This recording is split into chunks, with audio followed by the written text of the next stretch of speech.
Hola, voy a dar continuación a la lectura Los brotes de la milpa. El relato de Cristóbal del Castillo. Aquí se dice cómo y de dónde vinieron los ahora llamados mexicas tenochcas y quién los vino guiando, el verdadero ser portentoso que se llamaba Tetzauteotl Huitzilopochtli. Dicen los viejos tenochcas mexicas que solo les fue dicho, solo se les mandó que no fueran ellos los primeros en salir del otro lado del mar. Cruzaron cuando el agua divina se separó, se dividió. Cuando se dividió el océano en dos partes, terminamos nuestra marcha en tierra firme. Se llegó a tierra firme. Aquí se dice cómo el ser portentoso fue acompañando a los Mesitin cuando los sacó de Aztlán Chicomostoc. Los que viven allá, los pobladores y gobernantes de Aztlán Chicomostoc, son los aztecas chicomostoques y los Mesitin eran sus vasallos, los que vivían en las riberas, sus pescadores. Y sus gobernantes los maltrataban mucho, los hacían tributar en demasía. El guía de los Mesitín era un valiente guerrero de nombre Huitzilopochtli. Era su gran cuidador, el servidor del ser portentoso Tetzauteotl, que continuamente les hablaba como persona, se les aparecía. Después, cuando el Dios lo convirtió en su imagen, tuvo el nombre de Huitzilopochtli. Este Huitzilopoch,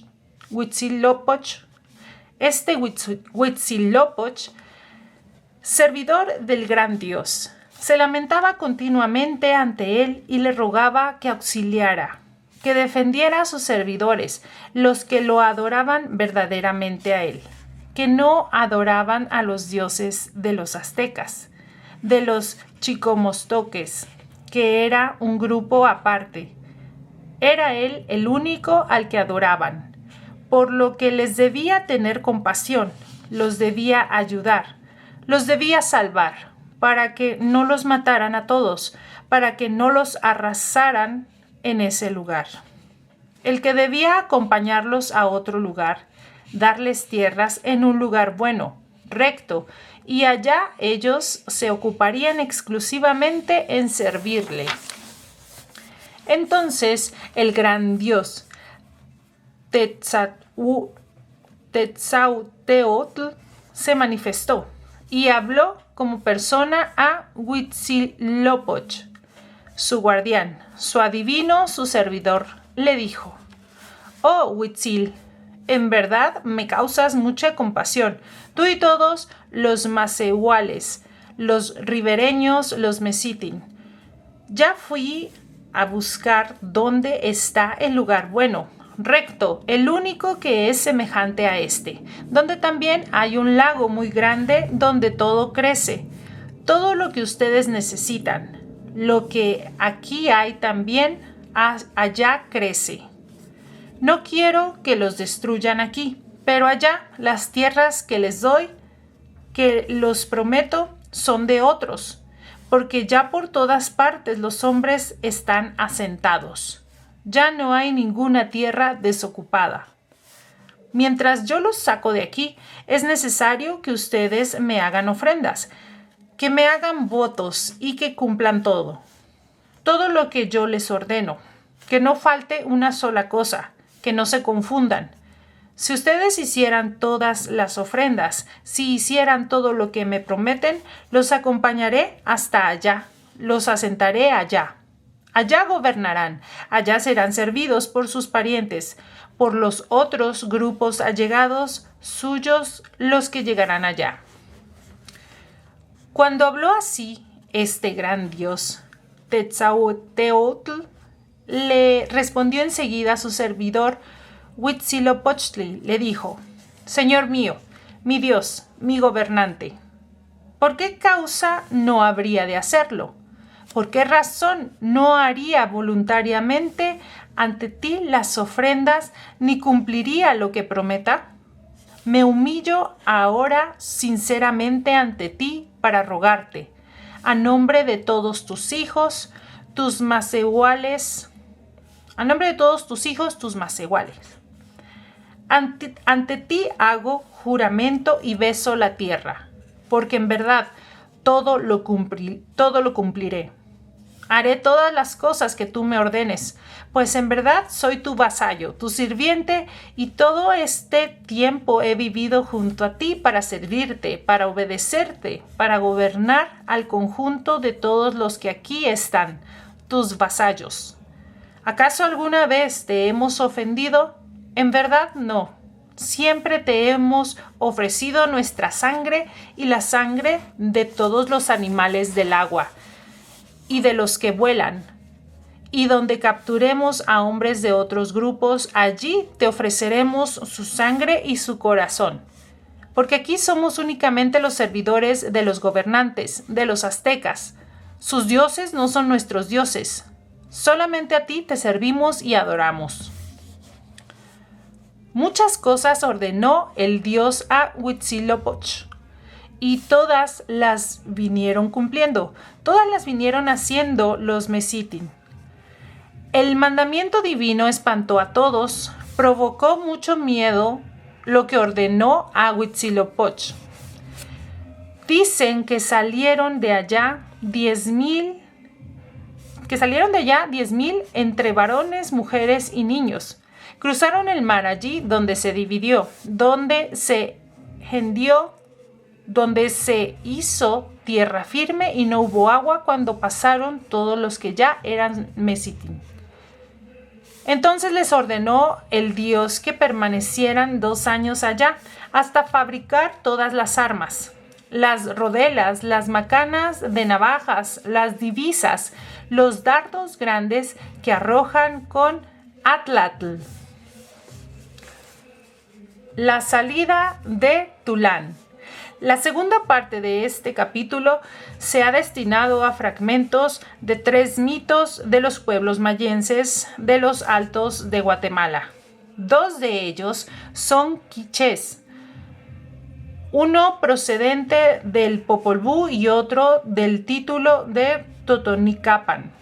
Documento en cuyas páginas se puede apreciar el tremendo esfuerzo intelectual indígena por asimilar e incorporar lo que este pueblo consideraba la verdad recibida de los evangelizadores para conciliarla con la visión estructurada del cosmos, para incorporarla a su verdad propia, global, heredada de sus antepasados.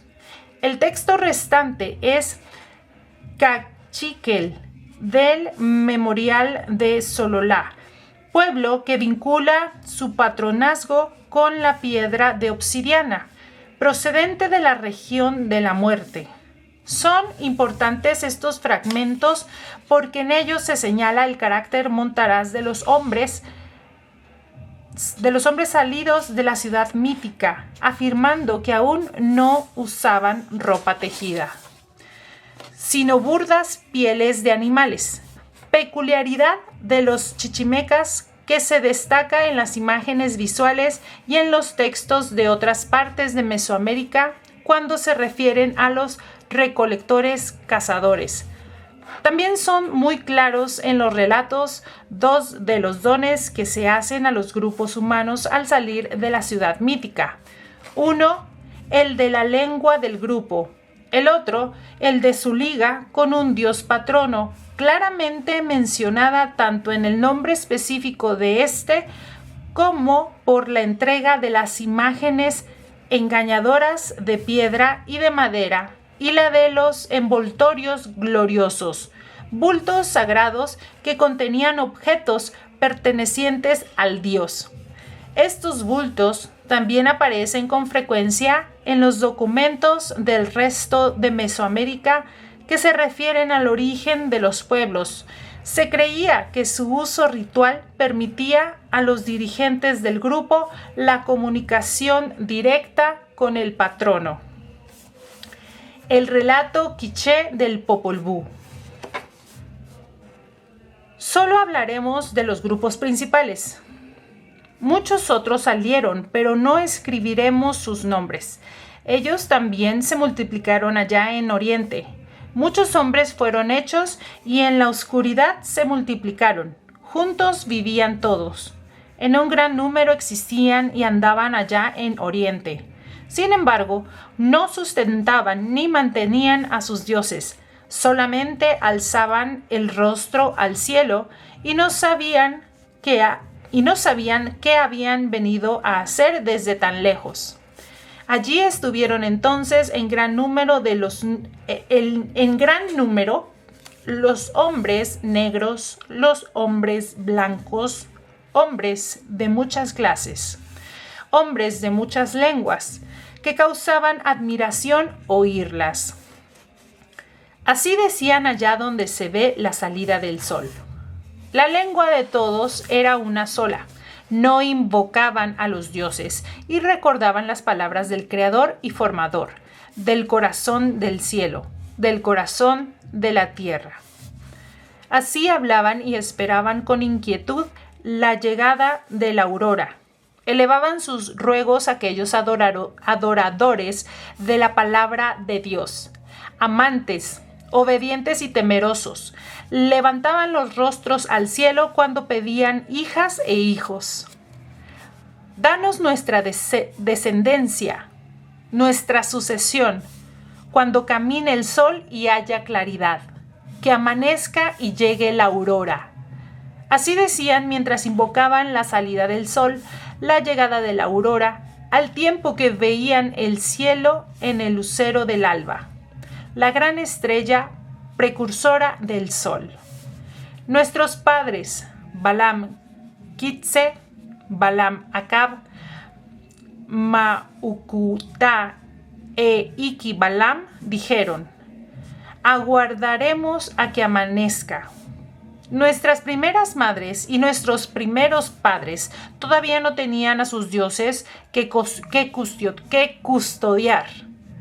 Sus corazones estaban cansados de esperar al sol.